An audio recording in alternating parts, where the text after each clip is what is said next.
Hi friends, Seenu மாயா சீரியலில் ஒரு அட்டகாசமான ப்ரொமோ வந்திருக்கு. அதை பற்றி தான் அந்த வீடியோவில் பார்க்க போகிறோம். அதுக்கு முன்னாடி நம்ம சேனலை சப்ஸ்கிரைப் பண்ணாதவங்க கீழே இருக்கிற சப்ஸ்கிரைப் பண்ணை கிளிக் பண்ணிவிட்டு பக்கத்தில் இருக்கிற பெல் ஐக்கனையும் கிளிக் பண்ணிவிடுங்க. சரி, வாங்க வீடியோக்குள்ளே போகலாம். நம்ம மாயா யோசிச்சுட்ருக்காங்க. ஏற்கனவே அந்த நிலத்தை எழுத வாங்க வந்தாங்க இல்லையா வசுந்தராவோட ஆள். ஸோ அதனால நம்ம மாயாவுக்கு ஒரு யோசனையாகவே இருக்குது. ஏன்னா வசுந்தரா சவால் விட்டுட்டு போயிருப்பாங்க. கண்டிப்பாக என்ன மீறி இந்த நிலத்தை உன்னால் யாருக்கும் விற்கவும் முடியாது, நான் விற்கவும் விட மாட்டேன் அப்படின்னு சொல்லி அவங்க சவால் விட்டுட்டு போன மறுநாளே இப்படி வந்திருக்காங்கன்னா கண்டிப்பாக இதில் ஏதோ ஒரு சந்தேகம் இருக்கே அப்படின்னு, ஏதோ ஒரு உள்குத்து இருக்கே அப்படின்னு சொல்லி மாயா புரிஞ்சுக்கிறாங்க. அப்படின்னு பார்த்து சீனு வராங்க. என்ன ஆச்சு மாயா, என்ன இவ்வளோ யோசனையாக இருக்கா அப்படின்னு போது சீனு, எனக்கு ஒரு யோசனை தோணுது. நேற்று அந்த நிலத்தை வாங்குறதுக்காக அட்வான்ஸ் பணம் கொடுத்துட்டு போனா இல்லையா, எனக்கு என்னமோ அவன் மேலே சந்தேகமாக இருக்கு அப்படின்னும் போது என்ன மாயா சொல்கிற. ஆமாம் சீனு, நாம் அவசரப்படக்கூடாது. நல்லா யோசிச்சுப்பாரு. அந்த பொம்பளை சாதாரண பொம்பளையா தெரியல, அவள் பெரிய பாட்டை வேற. கண்டிப்பாக என்ன மீறி இந்த நிலத்தை உங்களால் வாங்கவே முடியாதுன்னு வேற சவால் விட்டுட்டு போயிருக்கா. எனக்கு என்னமோ இந்த நிலத்தை வாங்குறதுக்காக அவள் தான் செட் பண்ணி அனுப்பின ஆளாக இருக்குமோன்னு தோணுது அப்படின்னதும் உடனே நம்ம சீனுவும் யோசிச்சு பார்த்துட்டு ஆமால, ஆமாம் மாயா, இதை பற்றி நானும் கொஞ்சம் கூட யோசிக்கவே இல்லை. ஆமாம் சீனு, இப்போ என்ன பண்ணுறது மாயா, எனக்கு என்னமோ அவனை பிடிச்சு 2 அடி அடிச்சோன்னு சொன்னால் கண்டிப்பாக எல்லா உண்மையும் கேட்கிடுவான் சீனு. அதுக்கப்புறமா இது நிஜமா இல்லை இதுக்கு பின்னாடி அந்த வசுந்தரா இருக்காளான்னு தெரிஞ்சிடும் அப்படின்னதும் அதுக்கு என்ன மாயா, அவனை தூக்கிட்டா போச்சு அப்படின்னு சொல்லிட்டு மாயா சீனு பிளான் பண்ணுறாங்க. உடனே பார்த்தோன்னா சீனு, சரி மாயாவா, இப்போவே நாம் கிளம்பலாம். ஏன்னா அவங்களுக்கு கொடுத்த பணத்தை கண்டிப்பாக அவங்கவங்க செய்ய வேண்டிய வேலைகளை செய்ய ஆரம்பிச்சிடுவாங்க. அதுக்கப்புறமா பிரச்சனை ஆகிடும் அப்படின்னதும் சரி அப்படின்னுட்டு சீனு மாயா கிளம்புறாங்க. அப்படின்னு பார்த்து தானே வராங்க. மாயா, 2 பேரும் இவ்வளோ வேகமாக எங்கே கிளம்புறீங்க அப்படின்னு போது இங்கே பாரு தானே அப்படின்னுட்டு மாயா அந்த ஆள் மேலே சந்தேகம் இருக்கிற விஷயத்த தானா கிட்ட சொல்கிறாங்க. ஆமாம் மாயா, எனக்கும் ஆரம்பத்தில் அவர் மேலே ஒரு கண்ணு, அவர் கண்டிப்பாக ஏதோ ஒரு ஃப்ராடு தனம் பண்ற மாதிரி தான் எனக்கும் உள்ளுணர்வு சொல்லுது.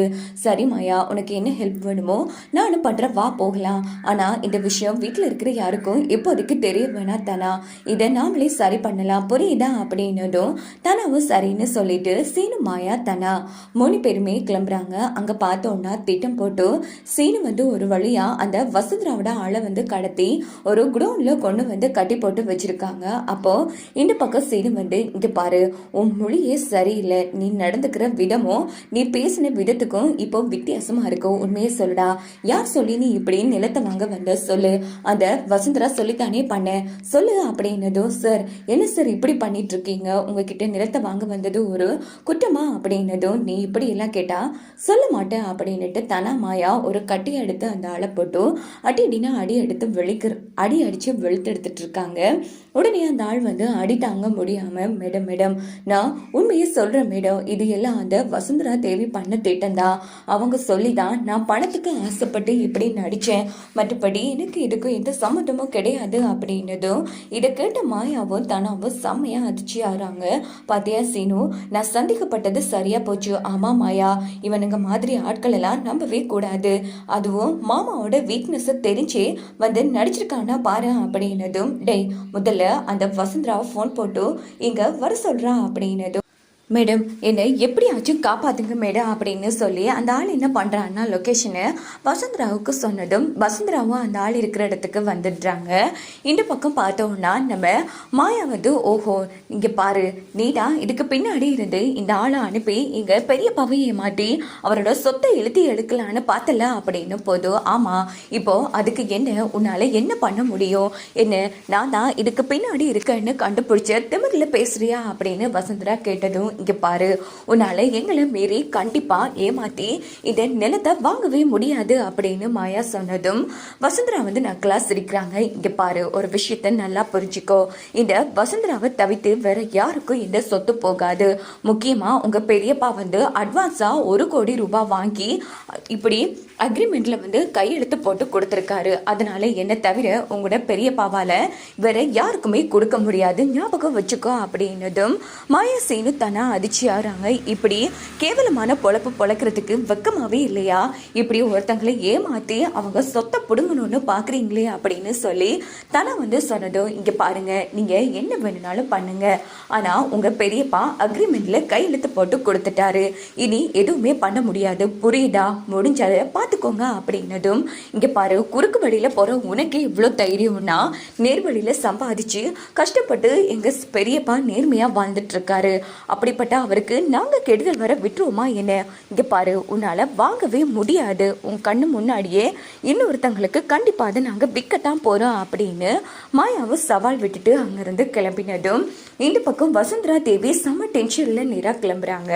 அங்க பார்த்தோன்னா புவனேஸ்வரி என்னங்க நேற்று எவ்வளோ சந்தோஷமா இருந்தீங்க, இன்னைக்கு நான் முகத்துல இவ்வளோ டென்ஷன் தெரியுதே அப்படின்னது, எங்க அந்த வீட்டில் இருக்கிற ரகுராம பற்றி சொன்னீங்க, அங்க இருக்கிற மாயாங்கிறத ஒருத்தி இருக்கா, அவளை பற்றி சொன்னீங்களா அப்படின்னது, ஏங்க என்னாச்சு, மாயா என்ன பண்ணா அப்படின்னு புவனேஸ்வரி கேட்டதும் உடனே வசுந்தரா நடந்த விஷயத்த சொல்றாங்க. ஓஹோ, அவ்வளோ தூரத்துக்கு போயிட்டாளா? ஆமா, அவ எப்படி ஈஸியா கண்டுபிடிச்சிட்டா, அதான் எனக்கு செம கோபமா இருக்கு, நீங்க ஒரு வார்த்தை அவளை பத்தி சொல்லவே இல்லையே. இங்க பாருங்க, ரகுராமாச்சும் பரவாயில்ல, ஆனா அந்த ரகுராம தொடணும்னா அந்த மாயாவை தாண்டி தான் நீங்க போகணும்.